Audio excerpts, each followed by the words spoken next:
Caio, muito bem-vindo. Opa, você está me ouvindo, Mauro? Super, muito bem. Joia. Muito bem. Para mim é um prazer enorme estar falando com você. É um prazer enorme estar aqui no Manhã Brasil. A gente tem conversas variadas naquele nosso grupinho, né? Isso. É um prazer enorme. Eu estava pensando quando você fez essa chamada, né? Por que a gente é comunista? A gente é comunista primeiro porque a gente é cristão. Né? Exatamente. Então, se você entendeu a mensagem de Jesus, você vai entender concretamente que o reino de Deus, e aí você tem um dado histórico concreto, né? Que é a Liga Comunista, primeiro era a Liga dos Justos, que era um movimento de cristãos trabalhadores do cristianismo radical que entendiam que a fraternidade universal era um valor cristão que os trabalhadores abraçavam, né? A fraternidade pregada nos evangelhos e a ideia de um mundo que é para todos e para todas era fundamental para que a gente construísse um outro mundo possível, né? Diante da própria violência do capitalismo, nós cristãos e nós comunistas estamos de mãos dadas na luta na construção de um novo céu e de uma nova terra. Isso aí. O Pepino está dizendo, esse é o Marçal que a gente gosta. Pois é, não é o outro lá que está inelegível, não. Esse é o Caio Marçal. Caio, deixa eu te perguntar. O olhar da esquerda para o mundo evangélico é o olhar de um mundo em bloco, tá?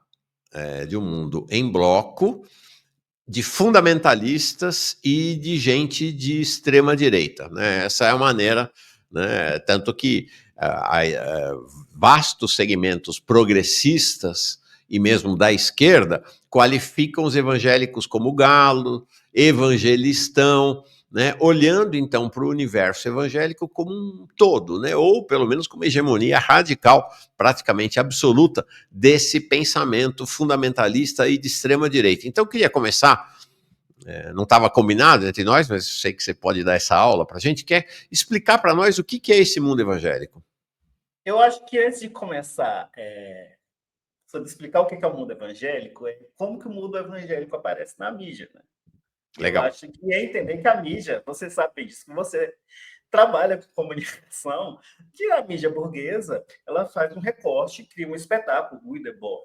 É muito assertivo, né, de se criar um espetáculo em que você, nesse espetáculo, você tangencia as grandes questões que envolvem o nosso problema principal, que é o capitalismo, né? Nosso problema não é a religião do povo pobre, nosso problema é o capitalismo esmagando todos nós, de diferentes crenças e religiões, né, sobre esse processo de violência que o capitalismo promove em todas as instâncias da vida, né? E aí, nesse sentido, acho que entender como que esse recorte da mídia burguesa sobre o campo evangélico ele é presente em figuras que ganham destaque, como o caso do Silas Malafaia.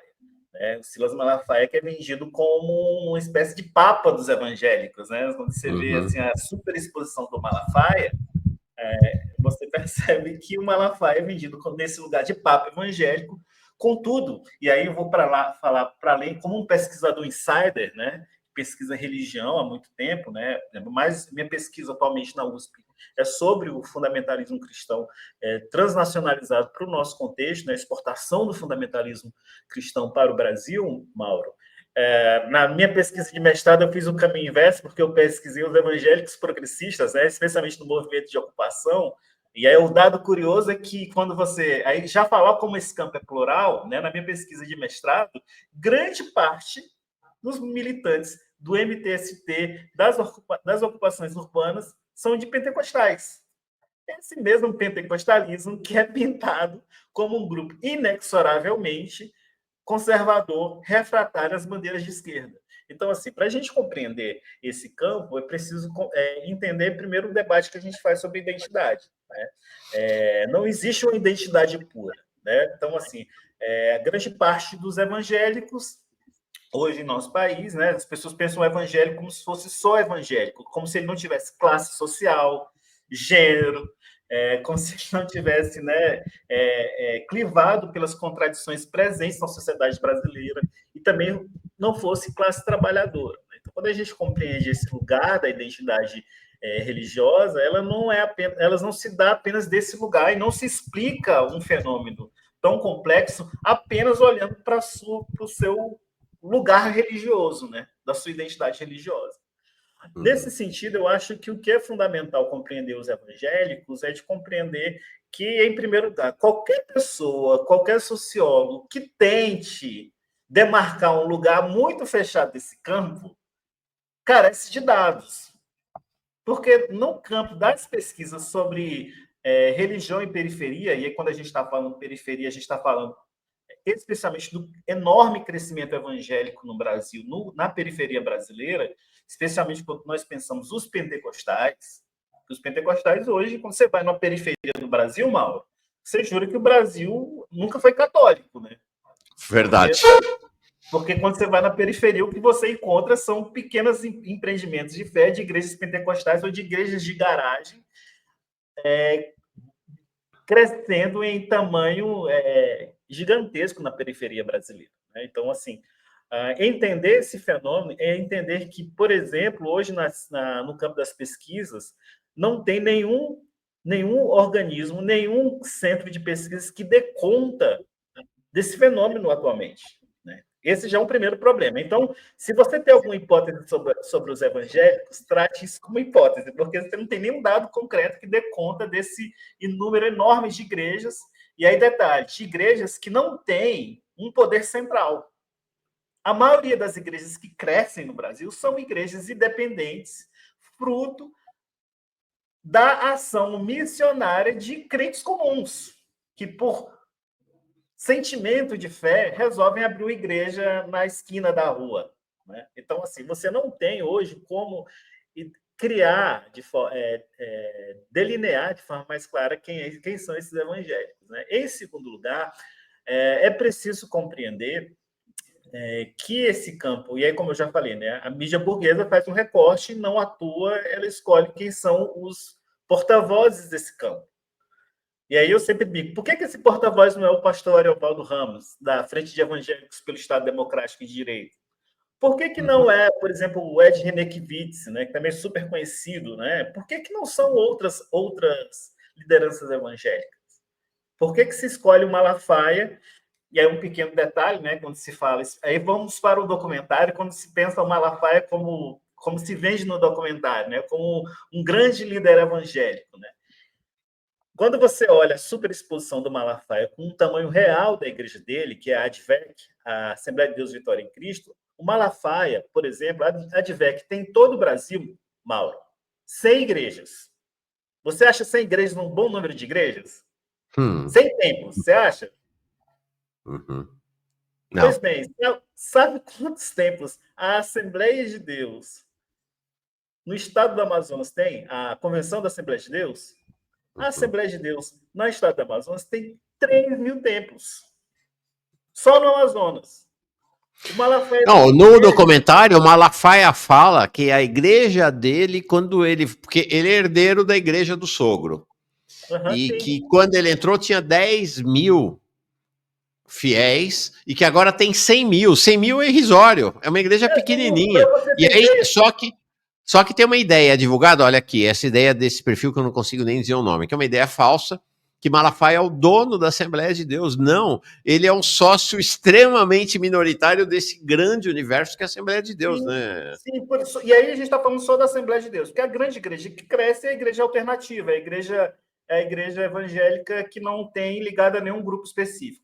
Para você ter ideia, a convenção do Malafaia, antes de ter rompido, era uma das 4 convenções que tinham no estado do Rio, e era menor.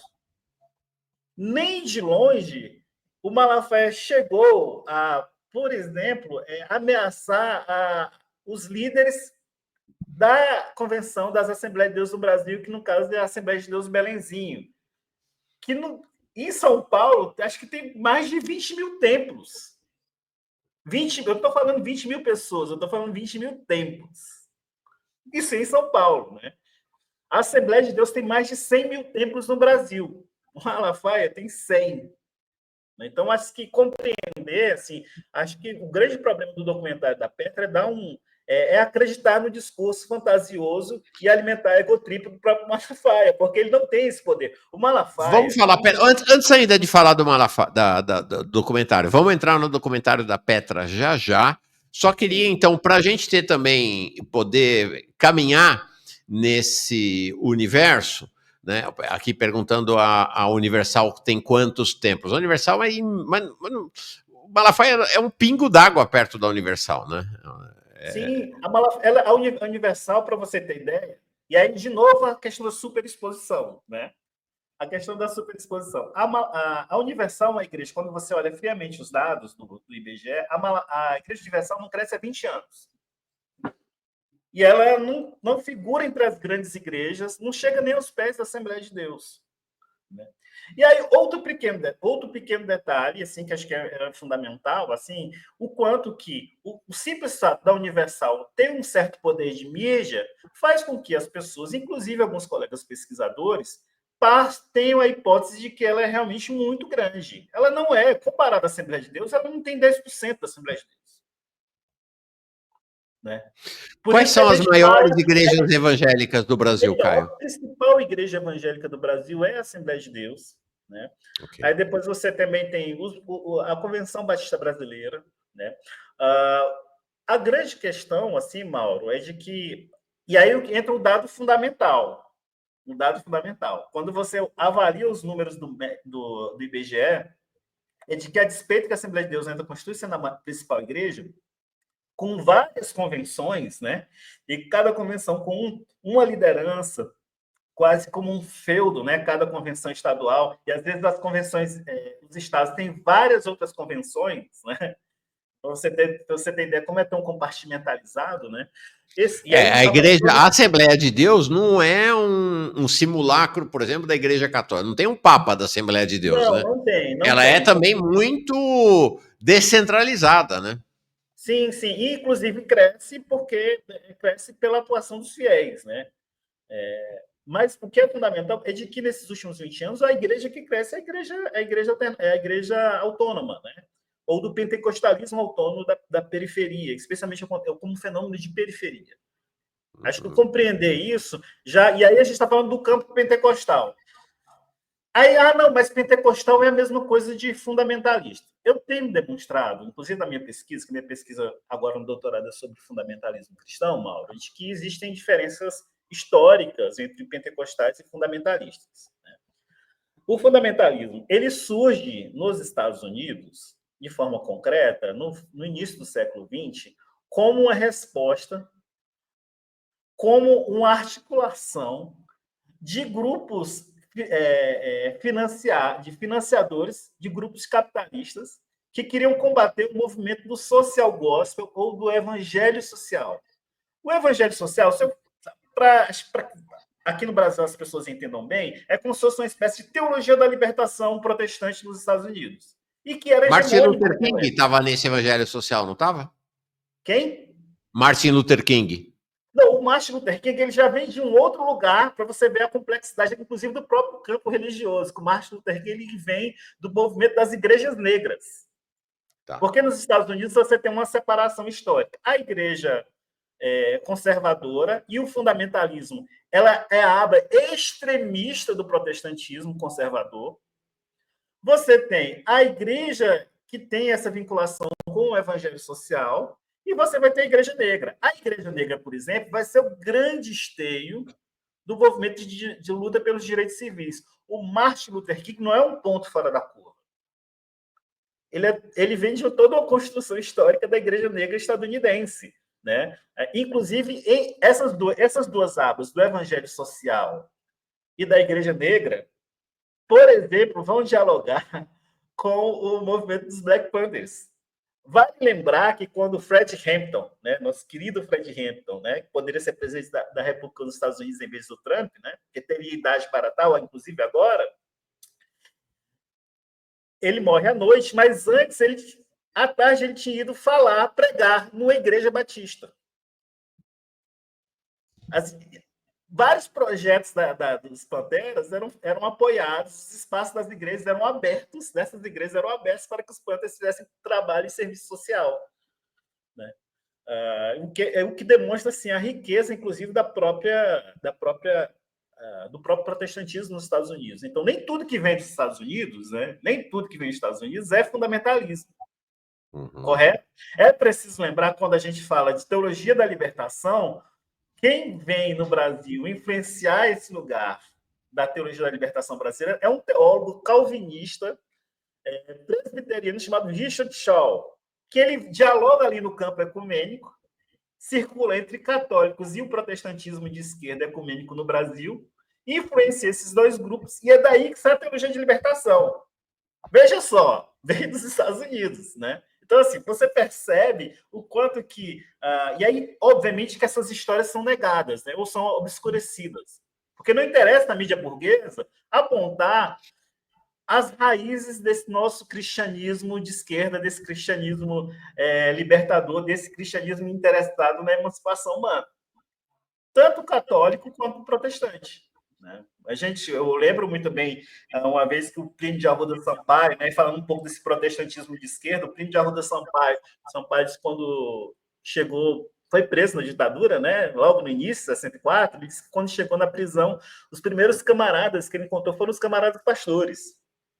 Porque havia uma aba do protestantismo ali, em 62, que, por exemplo, no setor de responsabilidade social da Confederação Evangélica Brasileira, que mobilizou, por exemplo, um encontro conhecido como Cristo e o Processo Revolucionário Brasileiro.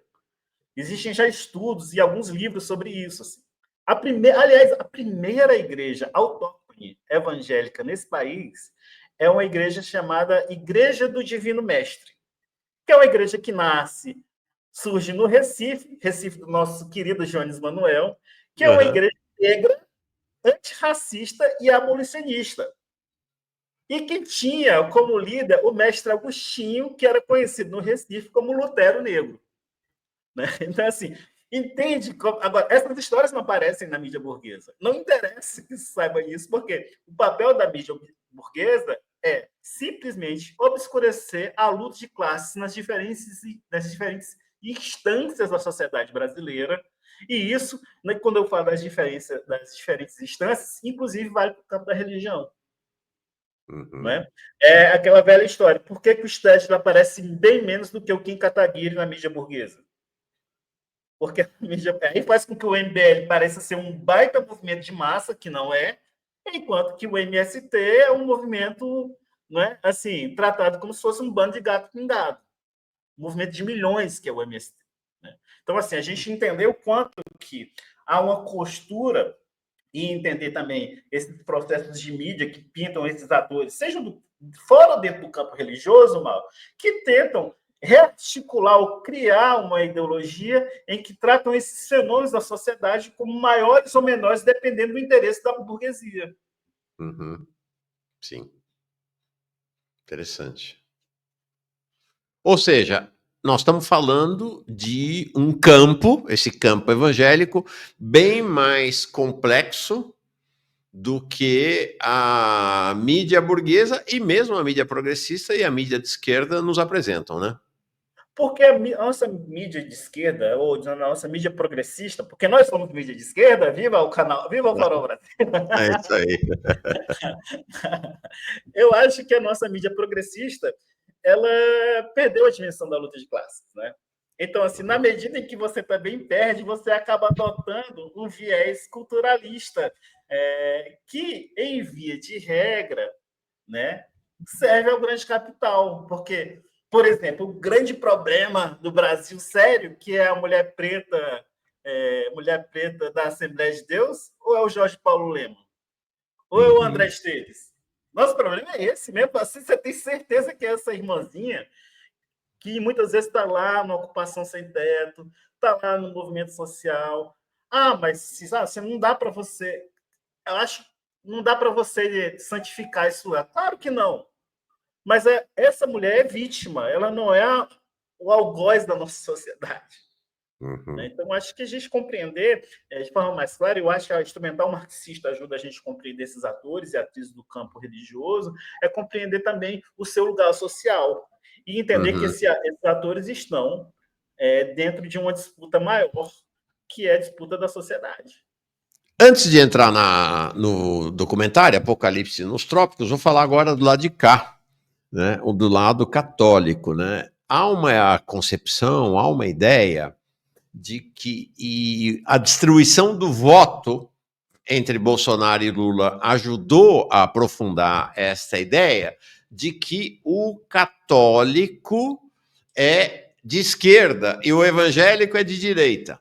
Né? Essa ideia geral, um pouco pela lembrança que as camadas médias e a mídia liberal, e mesmo a mídia progressista têm, da vinculação entre o catolicismo e a teologia da libertação. Né? Então, você olha e vê um Dom Pedro Casaldáliga, você olha e vê Dom Paulo Evaristo Arnes, né? E acha que isto é o catolicismo. Agora, o fato é que o catolicismo, primeiro, o peso da teologia da libertação no interior do catolicismo sempre foi menor do que aquilo que é propagado.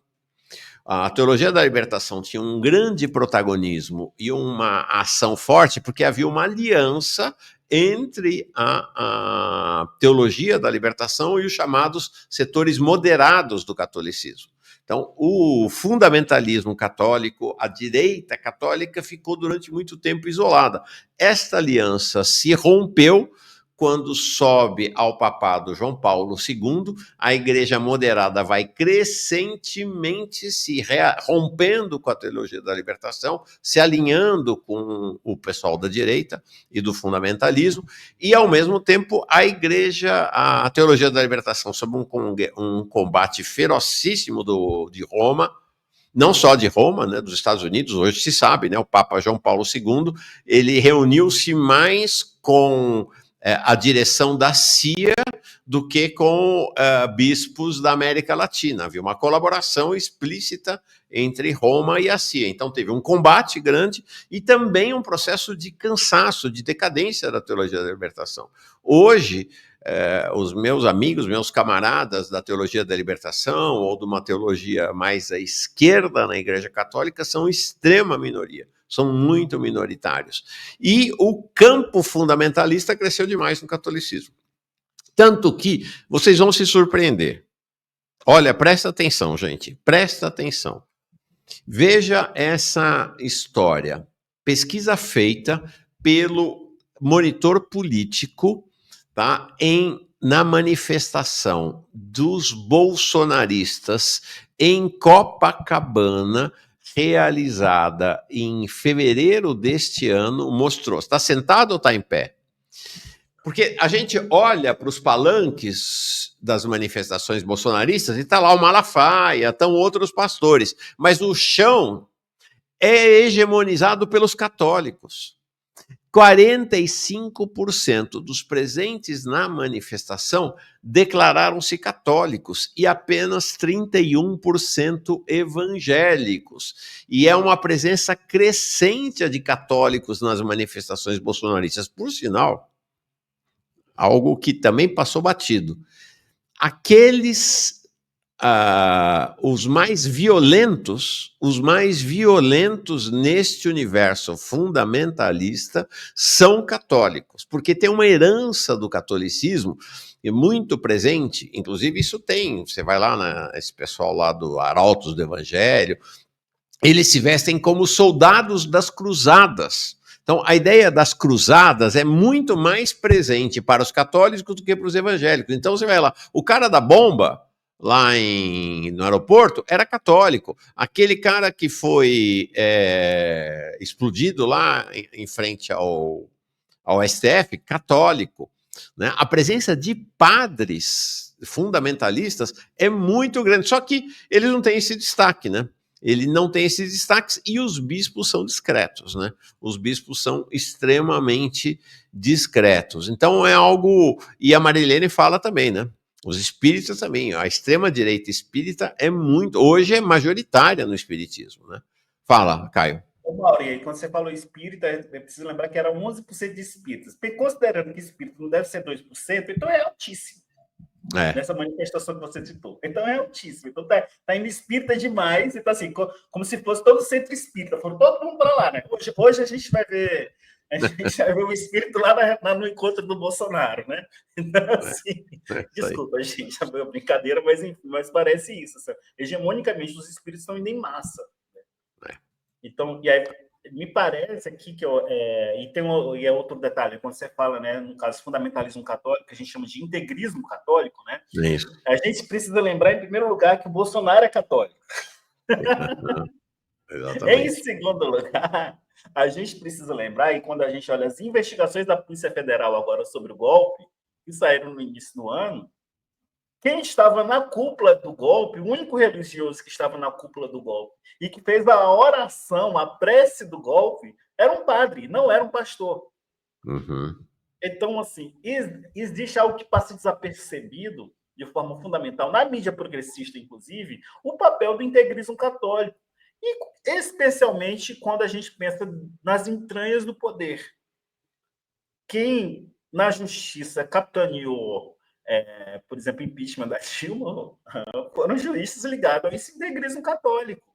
Né? Uhum. Então, acho que a gente precisa. E isso não é um fenômeno só do Brasil. Eu acabei de ler um texto da Julie Iverson, que pesquisa fundamentalismo religioso, fundamentalismo cristão nos Estados Unidos, que é a base de apoio do Trump nos Estados Unidos, Aos sim, católicos. é de católicos conservadores ligados a esse integrismo católico, junto com esse setor do fundamentalismo cristão, que a gente chama, Mauro, e aí é curioso como não aparece no documentário, que são os reconstrucionistas, que tem uma base ideológica pesadíssima e Quem financiada por são grandes eles? corporações. O Quem são eles? reconstrucionismo, então, o reconstrucionismo cristão, ele é um subproduto, porque aí vou fazer historicizar o fundamentalismo. O fundamentalismo Por surge favor. no fim do século, no início do século XX, né? Financiado para atacar, fazer duas frentes. Uma luta dentro da igreja protestante, contra o evangelho social, contra o social gospel, porque o social gospel era hegemônico nas igrejas, nos seminários. E o fundamentalismo cristão faz uma luta fora na sociedade para disputar. E aí é um dado importante, tá? Dado importante. Disputar, especialmente a educação americana. Uhum. Olha Pensa só. bem assim. E aí, quem que financia este movimento? São as grandes corporações fundamentalistas, especialmente do Sul, ligadas ao óleo, ao petróleo. Né? Então, os irmãos Lehman, por exemplo. Depois, a NAM, que é uma espécie de corporação das grandes indústrias dos Estados Unidos, vão financiar os pastores conservadores para falar contra o New Deal, o plano de recuperação econômica, para mitigar a pobreza na quebra de 29 nos Estados Unidos. E, na medida em que, embora o fundamentalismo não fosse um grande fenômeno nacional de massas nos Estados Unidos, é a partir daí que você cria uma rede de fundações, universidades, escolas, estações de mídia, de rádio, de televisão, de jornais, financiados por essa burguesia para usar, né, criar uma espécie de Christian American, né, cristianismo americano, livre e incontaminado das impurezas do pensamento moderno. Quando a gente fala pensamento moderno, eles estão falando o quê? Do comunismo. Estados Unidos, Uhum. nesse período, desde esse período, eles vivem o que os historiadores chamam de pânico vermelho. Né? O mesmo pânico vermelho que agora o Trump está fazendo agora. Né? Os Uhum. Estados Unidos vivem um período. Estados Unidos vive há 100 anos numa espécie de pânico vermelho. Começa em 18, 19, aí depois tem um segundo momento, que é o macartismo, e aí essa política fica por toda a Guerra Fria, e agora, com o Trump, volta outra vez. De pânico vermelho. Quando a gente olha para esse fundamentalismo, vai criando um corpo de intelectuais, porque eles têm as suas próprias universidades, as suas próprias escolas. E o reconstrucionismo ele vai se desenvolver a partir de um corpo de intelectuais ultraconservadores, tendo como duas grandes referências principais. A primeira é o Rousas John Rushdoony, que eu trato na minha pesquisa, inclusive. Como chama ele? Desculpa, não entendi. O nome dele é Rousas John Rushdoony, ou Rushdoony, né? Tá. O Rushdoony, ele é considerado o pai do reconstrucionismo cristão. O Rushdoony, ele traz todo o histórico, porque o fundamentalismo ele não é apenas pró-capital, ele bebe das raízes racistas, segregacionistas do sul dos Estados Unidos, especialmente do protestantismo conservador do sul, do século XIX, que era profundamente influenciado por um outro teólogo do século XIX chamado Robert Dabney. que defendia, e segura essa outra informação aí, Mauro, defendia, por exemplo, a educação domiciliar, o homeschooling. Segurou aí? Você está prestando atenção no que eu estou falando. Você está percebendo a centralidade da educação, né? Sim. Daí, o Rushdoony vai trazer todas essas teses de segregação, e dessas teses de segregação, o Rushdoony vai ganhar força a partir da década de 60 pela alta burguesia americana, porque o Rushdoony ele recebia uma bolsa do Volcker Fund. O Volcker Fund, e aí, olha, eu trabalho na minha pesquisa algo que eu chamo de neoliberalismo religioso. O Volcker Fund, ele tanto financiou esses fundamentalistas, como financiou Friedman, Rand, Mises e toda essa turminha da escola austríaca. E essa turminha de fundamentalistas ligada ao Rushdoony e a turminha do Mises sentavam juntas na mesa. Uhum. Então, eles sacralizaram a ideia, né? Esse contato entre teólogos ultraconservadores e esses teóricos da escola austríaca de economia, de viés neoliberal, eles acabam criando, a partir do Gary Knorr, que era casado com a filha do Rushdoony, uma espécie de economia cristã, que é basicamente a sacralização do neoliberalismo. E o que é essa sacralização do neoliberalismo? Aí pensa a sofisticação teopolítica desse pessoal. Eles diziam, Mauro, basicamente o seguinte: quando o Estado faz política social, o Estado está ocupando o lugar de Deus. Quando o Estado ocupa o lugar de Deus, ele está roubando a glória de Deus, a glória que lhe é devida. Olha só. Nesse sentido, e é esse o argumento, tá? Então, nesse sentido, esse Estado que quer ocupar o lugar de Deus é o Estado comunista, é o Estado socialista. Mesmo que a gente sabe muito bem que os Estados Unidos nunca teve nem perto disso, perto de ser um país socialista, né? Mas esse discurso sempre é usado para tanto defender políticas ultraliberais, neoliberais, como também usado para defender a casta dos comunistas, ou a casta tudo que pareça ser comunista, né? Dentro e fora das igrejas.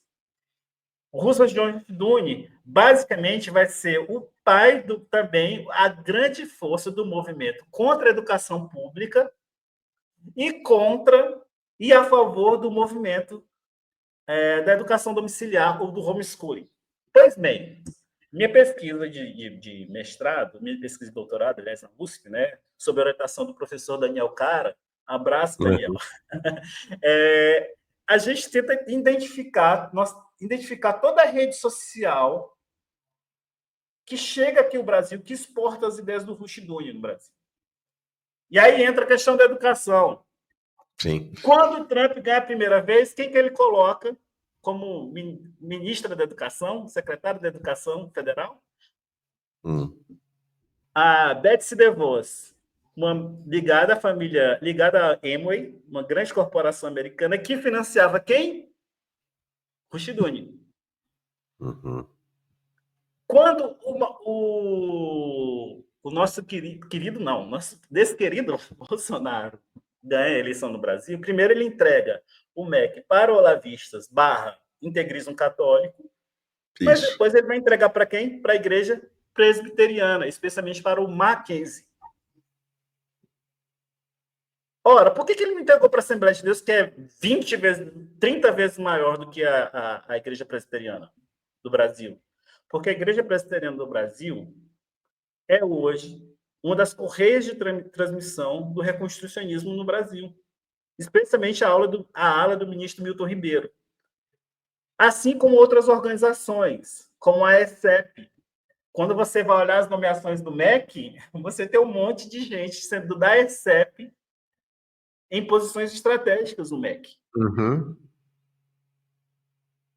Então, agora é importante dizer, né? Essa coisa da educação não é novidade. Olha o catolicismo no Brasil. Um dos alicerces do catolicismo no Brasil foi exatamente a educação, né? A míriade de escolas católicas que ou viraram empresas ou entraram em crise, estão desaparecendo, né? As escolas confessionais católicas em grande recuo no país inteiro, né? Então, todo projeto de dominação, todo projeto de revolução, todo projeto de manutenção do status quo sustenta-se sob o controle da educação, né, Caio? Fundamental. Sim, sim. E aí é o que é fundamental, a minha crítica, especialmente ao documento, como que isso passou batido?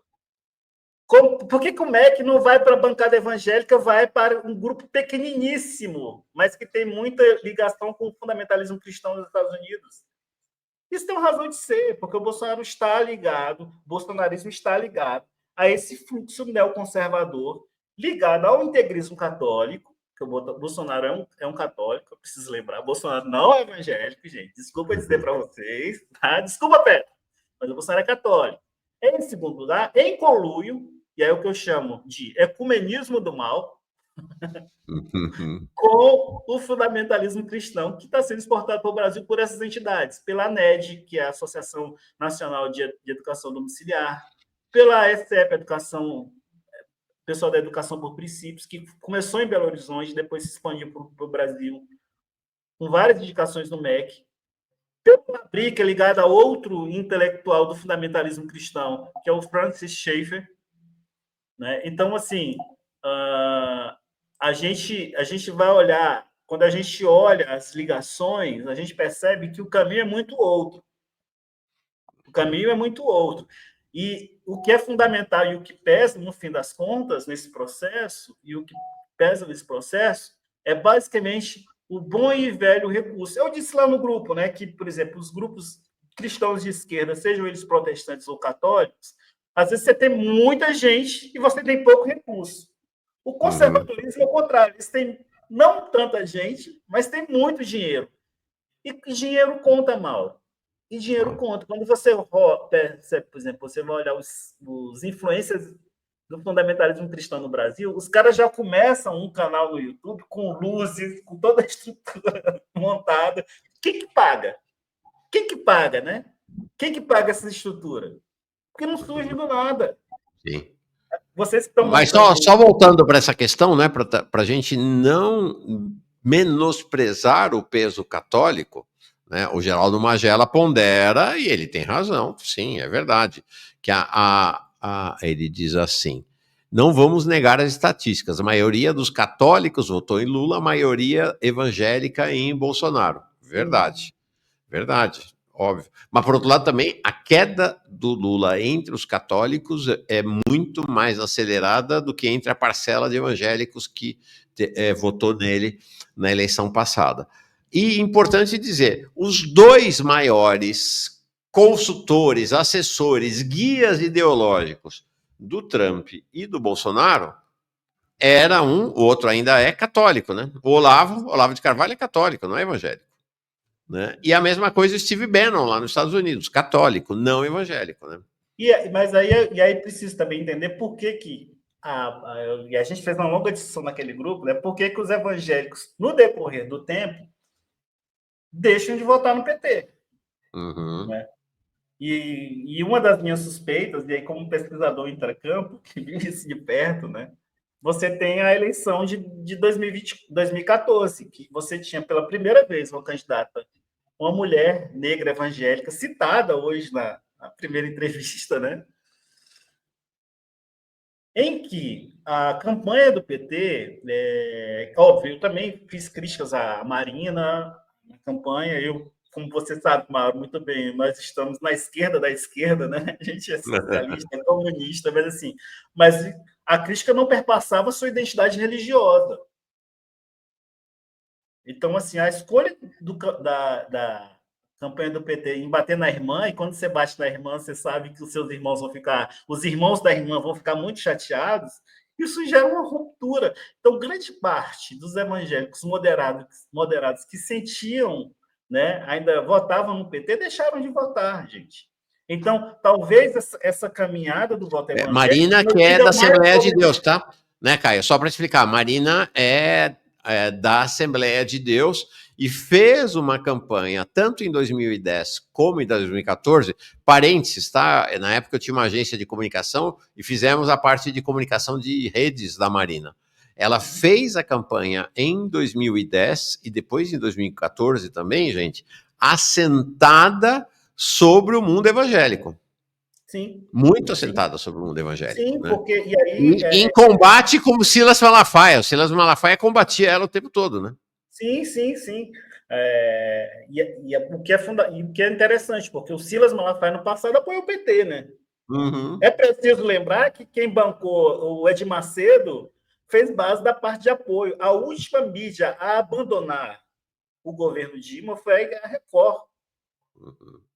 A Universal teve no seu campo de influência do governo o então vice-presidente do Lula, né? Que era ligado ao partido do Edir Macedo. O Uhum. Stedley dava entrevista na Folha Universal, né? Então, O Sted, até né? pouco antes do impeachment, a Igreja Universal estava com o PT, gente. Então, assim, vamos complexificar um pouco mais a análise para perceber que as coisas não são simples. E, na minha opinião, essas figuras, tipo Edir Macedo, Malafaia, é aquilo que eu chamo de centrão gospel. Eles estão ali, eles querem tirar o benefício pessoal financeiro do seu grupo político, seja a Uhum. esquerda ou a direita. Por isso que se explica que o Malafaia, por exemplo, esteve com o Collor, depois esteve com o Lula, depois esteve próximo do PSDB e agora com o Bolsonaro. Ele não tem, diferente dos reconstrucionistas cristãos, uma linha ideológica concreta. Ele é um fisiólogo. Ele é alguém que, a partir de uma política fisiologista, né? Isso que é fundamental da gente compreender do jogo, assim, que existem outros interesses para além do debate. Tanto ele quanto o Edir, né? Os dois. São dois caras pragmáticos. Né? Sim, Pô. você não vê, por exemplo, o Malafaia falando de homeschooling. Você não vê o Malafaia falando contra a educação pública. Entendeu? Então, assim, aí você pega um documentário que tenta criar algo que não existe. Né? Você pega um líder pragmático, postura política histórica, que é fisiológica, como o Malafaia, e tenta vender ele como se fosse o grande líder da igreja evangélica de viés fundamentalista. Nem o fundamentalismo é tão grande no Brasil, que não é, porque não lota, como lota as Assembleias de Deus. E assim como a trajetória política desses atores do campo religioso evangélico, né, especialmente desses grandes cacifes, né, que aparecem na mídia, é de centrão gospel. Né? Uhum. Centrão gospel. Né? De centrão Vamos evangélico. falar então do Apocalipse nos Trópicos? Tá? Deixa eu Vamos. mostrar aqui um trechinho do trailer. Essa cidade foi desenhada como uma visão do futuro do Brasil. A Petra Costa, ela é a produtora, ela é a diretora, ela é a narradora também do filme, tá? Tá passando. Dá para ver já pelo trailer a absoluta centralidade do Malafaia no documentário, né? Maior Sim. até do que a do Bolsonaro, né? E aí ela pega e fala daquela senhora, né, no fim do vídeo, né, e fala assim, não, meu voto que define a religião. Tem uma série de problemas nesse argumento, porque assim, você não pode absolutizar o argumento de uma senhora e fazer isso um dado estatístico, porque todas as pesquisas sobre o voto evangélico no Brasil, voto religioso, demarcam que a grande maioria dos evangélicos não votam por indicação dos seus pastores, né? Mas a bancada evangélica, Caio. Em primeiro lugar, eu vou lembrar da minha querida Magali Cunha lá do Zé, né, grande pesquisadora, metodista, né? Magali, um abraço. Que a Magali mostra, por exemplo, que na bancada evangélica, metade das subscrições, Mauro, da bancada evangélica são de deputados parlamentares católicos. Nesse sentido, assim, eu sempre brinco, né? Independente se a fração da burguesia representada no Congresso é católica ou evangélica, eles sempre vão dar de mãos dadas com o povo. Porque o nosso Congresso não dá para você, a partir desse Congresso brasileiro, e a imagem da Petra sobre o Congresso é muito forte, né? No vídeo, né? Não dá para achar que o Congresso representa o conjunto da população brasileira. Um Congresso eminentemente masculino, branco, de empresários, representa o que é a sociedade? Não. Óbvio que não. Isso é uma marca da democracia burguesa. Porque na democracia burguesa, todo o aparato político serve como um simulacro para esconder a dominância e a imposição dos capitalistas no Estado burguês, fazendo que esse Estado se torne um grande balcão de negócios, que é o Estado brasileiro. E parte desses religiosos, sejam de evangélicos ou católicos, quem participa desse balcão? Aqueles que mercadejam a fé como um ativo político. Mas seria esses representantes da grande massa, sejam de católicos ou de evangélicos? Não. A grande massa desses religiosos, especialmente evangélicos pentecostais, é de gente pobre. Eles são vitimados pelos seus próprios irmãos da bancada evangélica, que não são apenas evangélicos, né? São ruralistas, né? Ligados ao agronegócio, ligados a essa nova burguesia agrária brasileira. Uhum. E que, por exemplo, militam contra a sua irmã da Assembleia de Deus, que está no Ministério do Lula, que é a Marina Silva. Percebe que nessas horas não existe irmão? Hein, Mauro? Para eles, a Marina não é uma irmã, professora da Escola Bíblica Dominical da Assembleia de Deus, entendeu? Nessa hora, a nossa irmã, a Marina, ela não é irmã deles. Então, acho que a gente complexificar um pouco esse jogo político, entendendo que os interesses de classe se sobrepõem, e aí a ferramental marxista nos ajuda a entender, compreender isso, né? A posição de fé.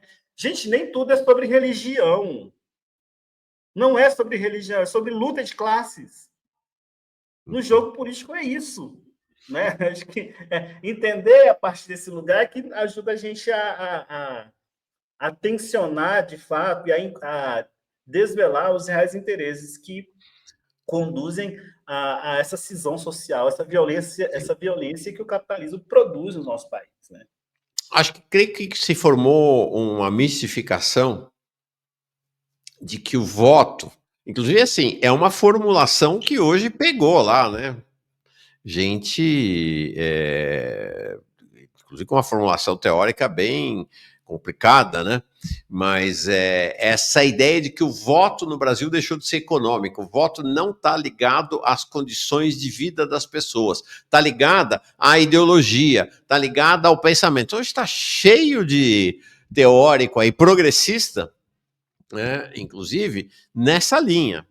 O voto no Brasil é um voto ideológico, é um voto comportamental, não é um voto vinculado às condições concretas de vida. Gente, sabe por que o voto evangélico é majoritariamente Bolsonaro? Porque são os mais pobres do país.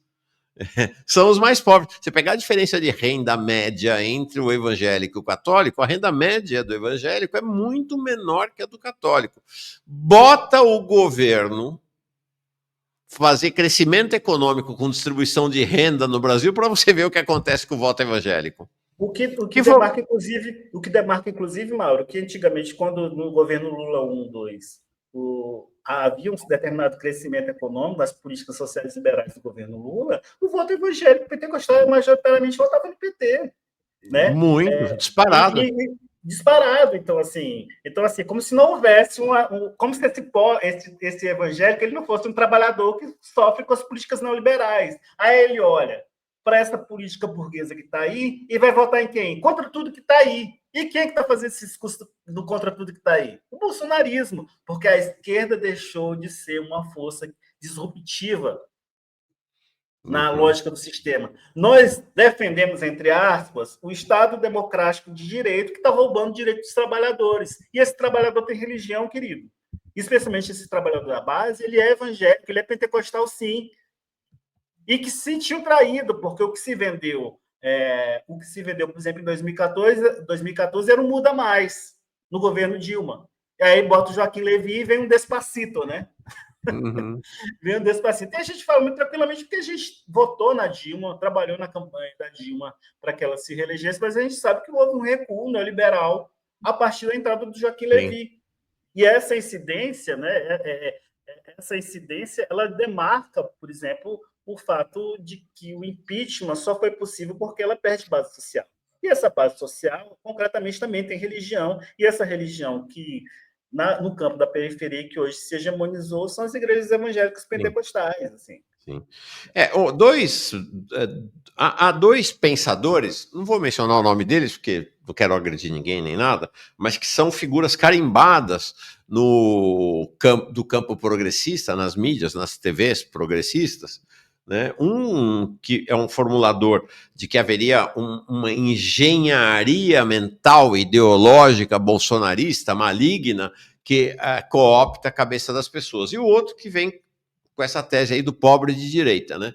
De que o pobre virou um pobre de direita porque ele está também identificado com algumas das teses centrais do bolsonarismo. E aí vem uma questão que eu queria te perguntar, porque a afirmação que se faz é que o voto evangélico, o voto bolsonarista, que o bolsonarismo é majoritário, o bolsonarismo ganhou a eleição por conta de aborto, por conta de trans, por conta do tema da homossexualidade. Como é que você enxerga esta linha de argumentação? Que eu te digo, é uma linha de argumentação hoje hegemônica entre os progressistas. Tanto que você olha o PT, acabou, né? Não fala mais de aborto, não fala mais de defesa dos direitos LGBTQIAPN+, arquivou tudo isso por conta dessa análise, né? O Mauro, eu acho que tem um dos grandes problemas que a gente vive, e aí o reflexo de um longo período de política de conciliação das esquerdas, foi que as esquerdas, nesse período do lulismo, em nome da conciliação, ela resolveu baixar suas bandeiras. E quando você baixa suas bandeiras, Mauro, é fundamental que a gente reconheça que se a esquerda deixa de empunhar suas bandeiras, o que sobra são as bandeiras da direita na sociedade, sendo divulgadas paulatinamente em diversos espaços, inclusive dentro das igrejas. O que a gente percebe hoje é de que essa capitulação da esquerda em nome da conciliação de classes, ela foi fundamental para esse discurso neoconservador, que é, sim, aliado ao discurso neoliberal. Então, assim, é muito fácil, né? Muito simples, e é de um elitismo muito conveniente culpar os pobres pela razão de sua pobreza. Isso a gente já ouve da direita, né? Que diz que pobre é pobre porque não trabalha, né? Aí os progressistas inventaram essa nova moda, né? Que a culpa é do pobre. A culpa nunca é da aliança do ministro da Economia com os setores da burguesia dos bancos do Brasil, como o André Esteves. Nunca é o MEC sendo pautado pelo Jorge Paulo Lema, que deu uma fraude bilionária agora com as americanas. Nunca é da burguesia. Sempre, assim, você culpabiliza o pobre pelas razões da sua pobreza. Isso, desculpa falar, tem nome e sobrenome. Né? E a gente precisa denunciar isso como parte, inclusive, do quanto que essa esquerda ou desse progressismo escamoteia as reais questões que têm levado a esse processo de esgarçamento do tecido social. E os reais motivos do esgarçamento do tecido social têm sobrenome, se chama neoliberalismo.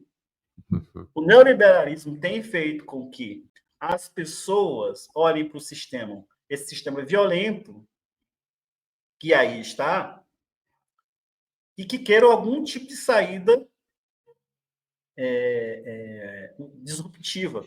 Como as saídas disruptivas foram higienizadas do campo político brasileiro, leia-se esquerda radical, o que sobrou foi a direita radical, a direita extremista. Esse é o grande problema. Aí é fácil você tentar encontrar razões no pobre, né? A culpa é do pobre, que ele é ignorante, que vai lá na igreja, como se a igreja não fosse um espaço de sobrevivência mínimo. Porque lá na igreja, o cara chega na igreja, Mauro, primeiro que, especialmente na grande cidade, onde as relações sociais são fragmentárias, né? Lá na igreja você é o irmão, lá você é abraçado, Na rua você é um Zé Ninguém, um Zé Ruela. Mas na igreja, você é a pessoa do qual Deus se importa. Você agora é o servo de Deus, a pessoa usada por Deus. Isso recoloca o sujeito em outro lugar do mundo. Sim. É nessa igreja pobre, preta, é nessa igreja que ele recebe auxílio, uma bolsa, recebe um alimento, recebe uma cesta básica. O filho está preso no socioeducativo, o pastor vai lá. Eu fiz anos e anos de pesquisa em penitenciária feminina e quem estavam lá eram as igrejas, não era a esquerda. Uhum. A Quando pastoral carcerária perdeu velocidade, perdeu impulso e perdeu presença, né, ao longo dos anos. Sim, que era a sim. Igreja Católica que estava presente com uma postura mais progressista nos presídios. Hoje, quem está nos presídios são os evangélicos, né? Quem São está as fazendo igrejas evangélicas. esse amparo social são os evangélicos. Aí você quer me dizer que eles são o problema? Quando você vai numa ocupação sem teto, eu trabalhei 8 anos numa ocupação sem teto em Belo Horizonte, mal. Tinham 6, 7 igrejas evangélicas lá, dizendo que Deus ia nos dar a vitória em nome de Jesus, e nós íamos vencer as empreiteiras. Entendeu? Entendeu? Então, esse lugar do enraizamento social das igrejas tem um lugar de ser. Não é porque o pobre é burro porque vai, não, porque a igreja te oferece, vamos lá, micro vantagens, né? Num mundo sem coração, e aí vamos voltar para o bom e velho Marx, né? A religião ainda é o suspiro da alma do oprimido. Uhum. E nesse lugar que os pobres se encontram. Qual é a dificuldade de compreender o lugar da religião na vida dos excluídos? Assim? A gente sabe, seja no campo da matriz do catolicismo popular, ligado à teologia de libertação, ou as revoluções que foram pautadas, né? ou grupos ligados à religião no Brasil, como, por exemplo, Caldeirão, né, com o Ceará e outros movimentos revolucionários no Brasil ligados ao catolicismo popular, a gente hoje também encontra no campo evangélico, no campo essas igrejas que estão lá entre os pobres, criando formas de associativismo novas, né?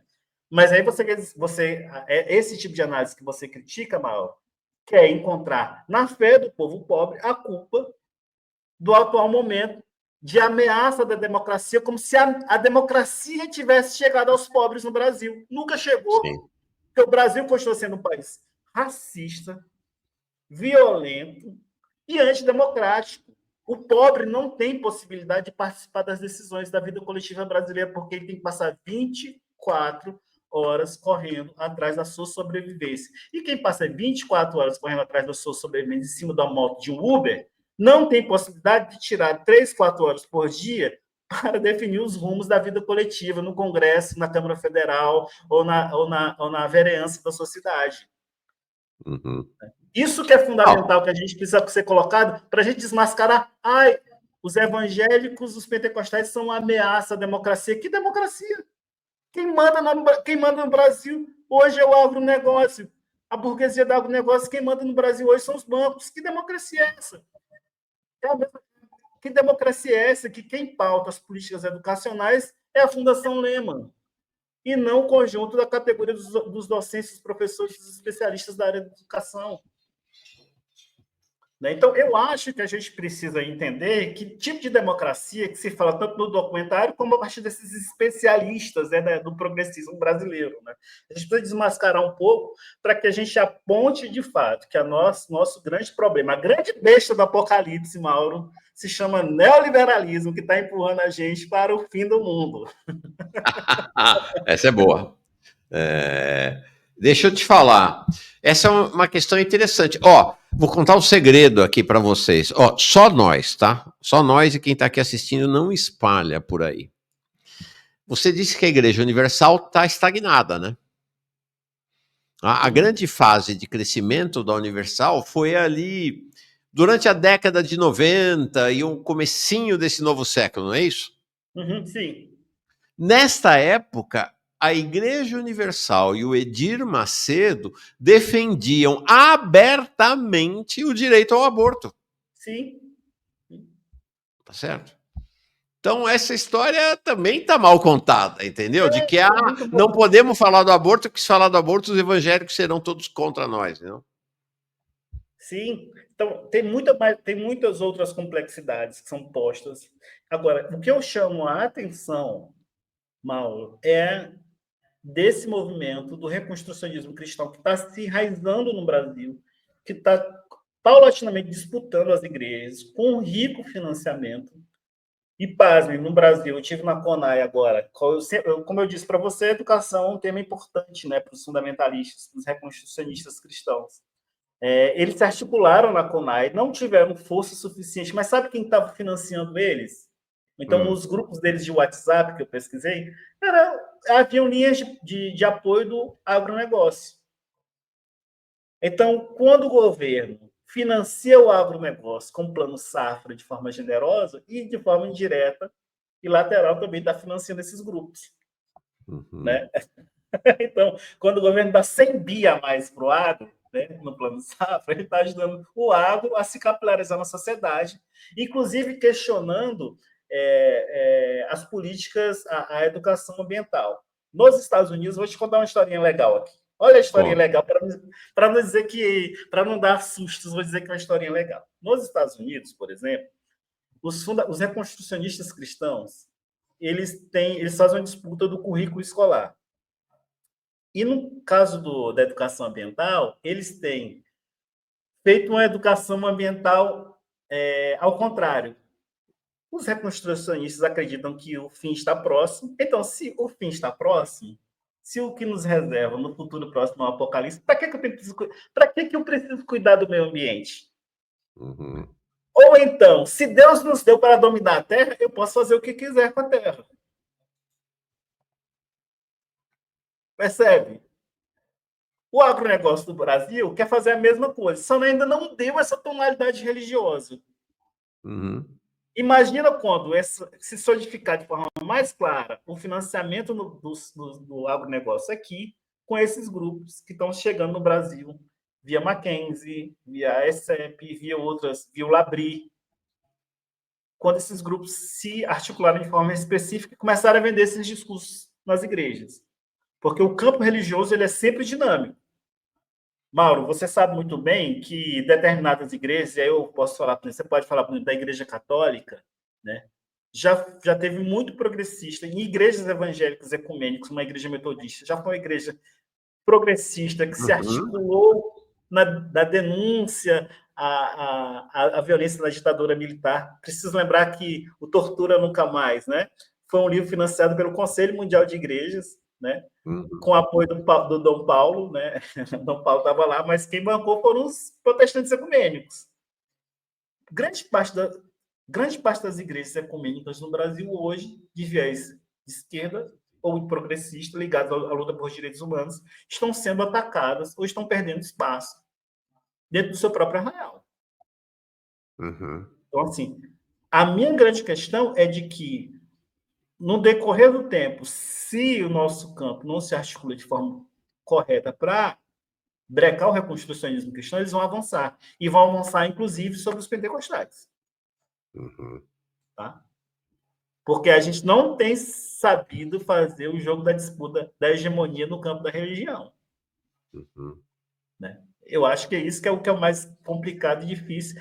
E, infelizmente, o documentário da Petra, embora ela queira esclarecer, né, eu acho que ela acaba jogando fogo na lenha dos fundamentalistas, que os fundamentalistas, ao olhar para esse documentário, vão apresentar para as igrejas o seguinte: está vendo como é que a esquerda nos olha? Como inimigos.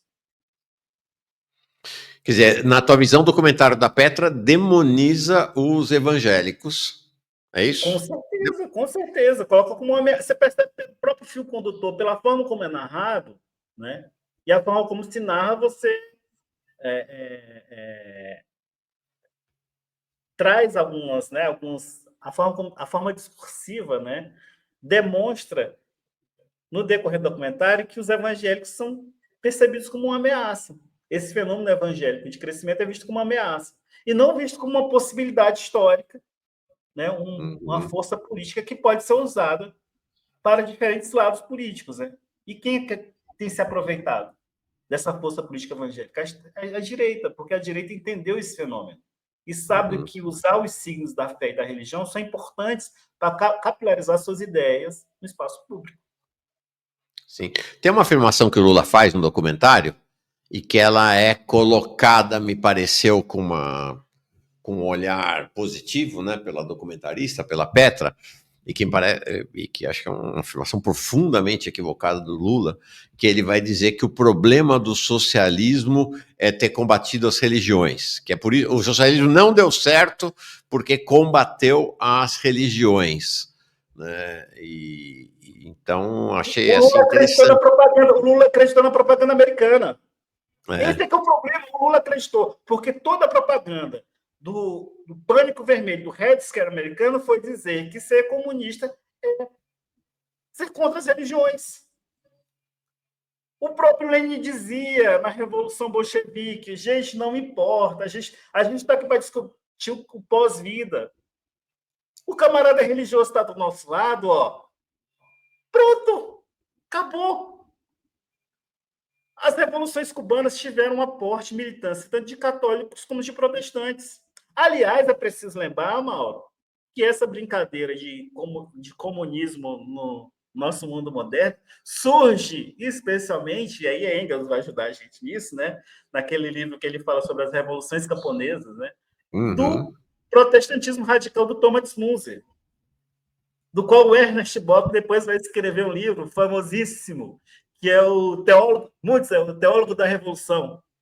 Né? Então, assim, o comunismo nasce desse lugar, desse sonho de fraternidade cristã, do cristianismo radical, e depois ganha tonalidades cientificizantes com Marx e Engels. Mas a ideia de um outro mundo possível, de uma sociedade de irmãos, vem desse cristianismo radical, que sempre esteve presente no campo protestante, mas também na Igreja Católica. Sim. E que é frequentemente invisibilizado no debate, né? Nos debates e na forma como são colocadas a relação ciência, aliás, religião e política no mundo, né? Sim. Bom, basta ver o que está acontecendo na Venezuela hoje, né? Sim. A aliança entre Maduro e as igrejas evangélicas, né? Inclusive a Universal, né? Coreia do Norte, por exemplo, você está com a Coreia do Norte para assustar o povo. Coreia do Norte é vendida pelas agências americanas como o principal lugar de ameaça aos cristãos do mundo. Pois bem, a família do Kim Jong-un vem da igreja presbiteriana. E a Coreia do Norte têm relações fraternas, inclusive de diálogo com o Conselho Mundial de Igrejas. O cristianismo Taiping, que é o cristianismo chinês, foi o esteio para depois do século XX o surgimento do Partido Comunista na China. O Partido Comunista Chinês reconhece isso. Assim, como que a gente nega esses lugares da militância religiosa, né, igualitarista, né, como parte da formação da construção do socialismo no mundo? Né? O Mariátegui dizia isso, né? O Mariátegui disse, olha, não há como a gente fazer essa operação, né? Porque simplesmente inclusive nós, seja como cristãos ou como socialistas, nós temos uma espécie de transcendência, né? Nós temos uma espécie de lugar comum, de sonho, né? De utopia, que é a ideia de um mundo melhor para os pobres. E esta operação, Caio, eu acho interessante registrar, essa operação que a gente vê acontecendo aqui no Brasil e nas Américas, né, vamos dizer, Estados Unidos e Brasil, né, neste universo do cristianismo e de demonização dos evangélicos, ela acontece em escala não mundial, mas no Ocidente, com uma demonização dos muçulmanos. Não são os evangélicos, né? É o mesmo processo que se faz aqui em relação aos evangélicos, se faz nessa escala do mundo ocidental em relação ao Islã, em relação aos muçulmanos. E é preciso negar, especialmente a ala do Islã, que é anti-imperialista, que são os xiitas.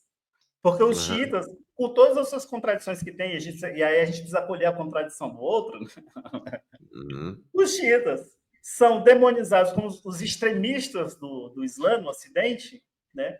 Mas todos os grupos extremistas vêm dos sunitas. Boko Haram, Estado Islâmico, Al-Qaeda. Que detalhe, foram financiados pela grande nação cristã, Estados Unidos da América, e pelos sionistas. Aí é o que eu chamo novamente de ecumenismo do mal. Então, assim, os ecumenistas do mal, quando se encontram os interesses geopolíticos e econômicos, eles se juntam para esmagar e perseguir qualquer tipo de ramificação teopolítica, seja no Islã, seja no cristianismo, e tentam esmigalhar, e tentam desconsiderar, ou tentam apagar da história essas identidades religiosas que não se submetem ao jogo do imperialismo. Uhum. Isso que é fundamental, que é importante que a gente diga, que assim, há todo um jogo de discussível. Eu lembrei aqui do nosso querido rapaz lá do Pobre de Direita, que o Brasil, ele falou sobre o crescimento evangélico, o Brasil vai se tornar o grande Irã. Aí chega o Irã, agora quer dizer que os extremistas do Irã foram que resolveram enfrentar os sionistas, né? Assim, quem dera o Brasil se tornasse o grande Irã. Quem dera, né? Porque nós estamos perdendo o Ocidente, como se o Ocidente fosse grande coisa, como se não fosse o Ocidente que criasse todo o construto racista, violento, que imposto ao resto do mundo. É como se o Ocidente fosse essa entidade moral superior, né? Negando que todo o histórico do Ocidente vem a partir da lógica da colonização, do imperialismo e do racismo religioso e do racismo científico. Né? Legal. Enfim, complicado, meu amigo. Durma-se com esse barulho, é isso aí. Nós viemos, como dizia o grande Chacrinha, que eu não sei se era evangélico, se era católico, se era ateu. Mas vai para o nosso céu. Chacrinha vai para o nosso céu. Chacrinha vai para o nosso céu. Tá no céu. Nós viemos para confundir, para incomodar. E o nosso programa é um programa que, em tese, deveria ser das 7 às 9, mas ele é como a velha buzina do Chacrinha. Né? Um programa que acaba quando termina. Então, vamos acabar agora, sem horário. Fantástica conversa aí. Fizemos praticamente 1h30 de conversa e tem gás para muito mais conversa. Vamos marcar novas rodadas, tá bom, Caio? Obrigado. Obrigado, Mauro. Obrigado. Adorei. Prazer enorme falar com você. Prazer estar nessa construção também, de apoiar essa construção do Manhã Brasil, do canal Farol Brasil. Ter sido o canal que mais cresce, né? E ter sido um canal que tem feito, inclusive, um contraponto a esse progressismo que não compreendeu que o nosso grande inimigo, eu vou repetir novamente, nosso grande inimigo, a grande besta do apocalipse é o neoliberalismo. Vale lembrar, só para terminar aqui, que o Engels tem um livro que ele tem um livro dele chamado Cristianismo Primitivo, que o Engels faz uma análise de Apocalipse. Não sei se você já leu esse livro. É maravilhoso o Engels. E o Engels vai mostrar que a grande besta do Apocalipse para os cristãos naquela época era o Império Romano. É isso aí. E para não falar de Rosa Luxemburgo, né? E o seu livrinho curto sobre as primeiras comunidades cristãs, do comunismo primitivo das comunidades cristãs, combatido pela hierarquia da igreja. Sim, entendeu? Sim. E aí o que é fundamental? Apocalipse, Petra, termina com uma boa notícia. Novo céu e nova terra, lugar onde habita a justiça. Então, o Apocalipse não é uma má notícia, é uma boa notícia. Que nós, cristãos e marxistas e comunistas, sonhamos com o novo céu e com a nova terra, terra em que habita a justiça, em que todos nós, irmanados, sentaremos na mesma mesa, comendo do pão e do vinho, assentados com o Pai que nos abraça com os braços de mãe. É isso aí. Axé, amém. Valeu. Amém e axé. É isso aí. Obrigado, Caio. Bom fim de semana para ti. Valeu. Claro que vai ter recorte da entrevista com o Caio. Abração. Valeu, abraço.